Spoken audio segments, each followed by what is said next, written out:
Moscow থেকে প্রায় ৮০০ kilometre পূর্বে অবস্থিত তাতারিস্তানের নিজ নেকামক শহর, যেখানে ইউক্রেনীয় ড্রোনের আকস্মিক হামলায় মুহূর্তেই আগুনের কুণ্ডলিতে পরিণত হয়েছে কৌশলগত তানেক তেল শোধনাগার সহ এর বিস্তীর্ণ আশপাশের এলাকা।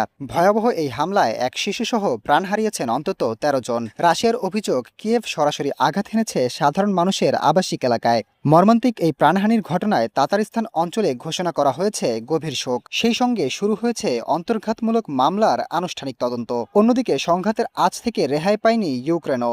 জাপোরিঝিয়া শহরে রুশ বাহিনীর ভয়াবহ বিমান হামলায় মারাত্মকভাবে ক্ষতিগ্রস্ত হয়েছে একটি ৫ তলা আবাসিক ভবন, যেখানে আহত হয়েছেন অন্তত ১৩ জন। এর পাশাপাশি রাশিয়ার নিয়ন্ত্রণে থাকা দোনেৎস্কের মাকিভকা শহরেও রাতের আধারে একটি শপিং মলে ড্রোন হামলা চালিয়েছে কিয়েভ। ঘটনাস্থল পরিদর্শনে নিশ্চিত হওয়া গেছে, ড্রোনের ভয়াল আঘাতে শপিং মলটির পাশাপাশি পার্ক করে রাখা বেশ কয়েকটি গাড়ি পুরোপুরি ধ্বংস হয়ে গেছে।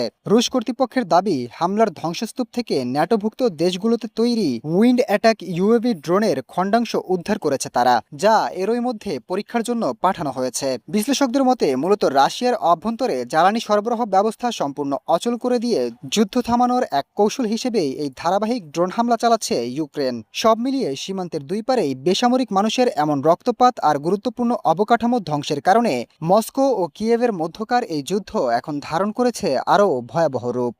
Desk report, global math.